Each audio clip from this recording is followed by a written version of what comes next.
name is Agur. It's a short for Agurtzane. I'm from the Basque Country, a little region in the north of Spain, and that's where I started my journey with Macrobiotics. It was in a squat house in my hometown, where, well, a member from there was kind of sick. He had a really weird kidney condition, and it was really serious. And he started with Macrobiotics, and he healed himself in a short period. He was very changed, and in a few years he was completely healed. So it was an amazing thing for me to see. And he brought this lady who was teaching him and to give a speech, and she just said a few things that triggered something.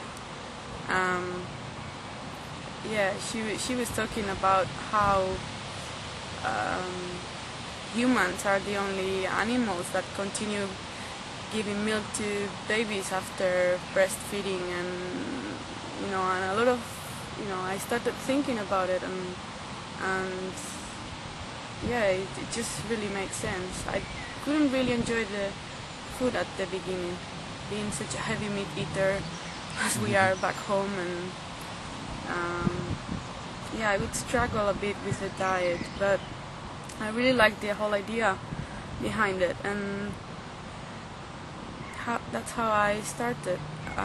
It was pretty radical, it was very unbalanced for me at the beginning, as I went to these few courses, and I had some reading on my own, and I got these books like Zen Macrobiotics and very young approach to Macrobiotics. So there I was doing number 7 diets for months, 1 month, 2 months, even 3 or 4 months, because I was really stubborn, so I'd make it. And I was so young, and then I would go to the other extreme and just go and crave for alcohol and sugar, and it was really, really imbalanced. And that's how I started.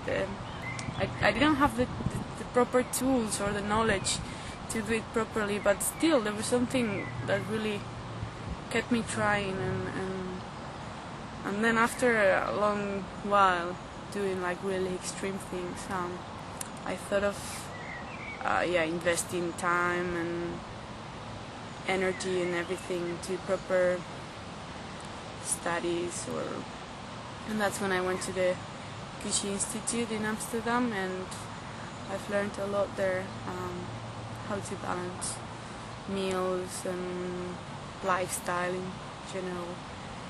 So that's a bit where I come from, and right now I'm living in London and studying at the Devon School of Macrobiotics,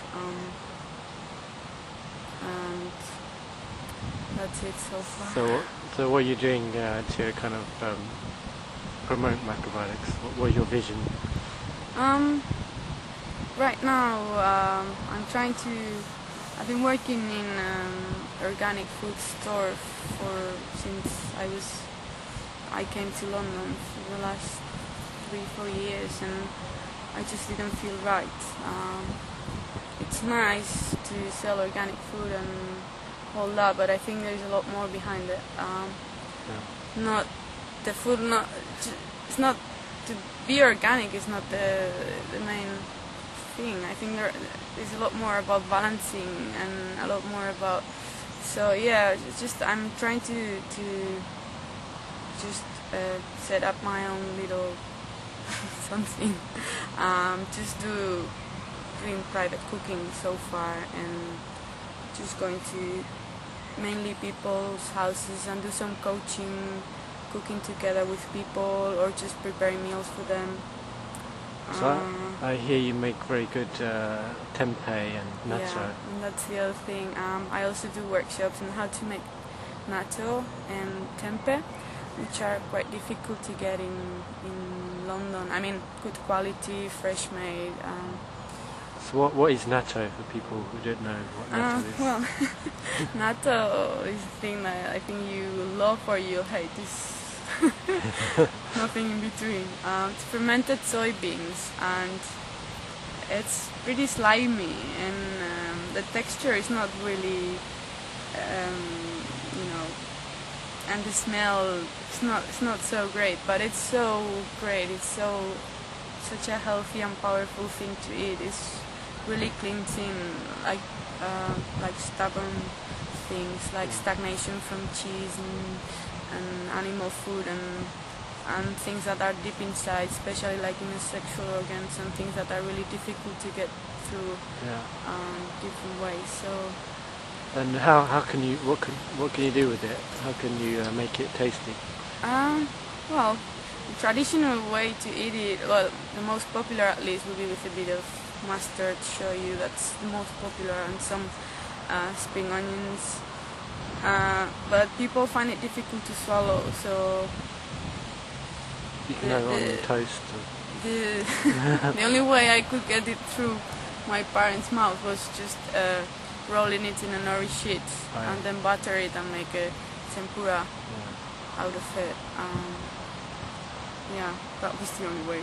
With a deep fry little thing outside there, you could at least have So a can bite. people order this from you? Oh yeah, in London? Definitely. Yeah. Definitely. I'm trying to spread the word a bit, setting up a website and got some business cards, but trying to make the business grow. So what advice would you give to someone who's just beginning macrobiotics and they're interested to learn more? Well, I'm not trying to promote anything or anyone here, but from my own experience, just to do it on my own, being self-taught and reading books, and it just didn't work. I don't know if I just choose the wrong material but it just didn't work. I would advise to get together with people, get on courses, get on, potlucks, just get close to, not to try to do it on their own, as I found it quite difficult at least. I only got through and started enjoying a more balanced lifestyle when I, got to more to the macrobiotic community, or I just got surrounded by people and go to good teachers' talks and different teachers. I think it's a really good source of information. I think it's a bit tricky when you just go, You just read a book and get one idea about macrobiotics. Yeah. One book or one teacher or one. I think it's great just to go out and experience different teachers, different approaches, different. I think it's always interesting to hear what different teachers have to say, or writers, or whatever, or people.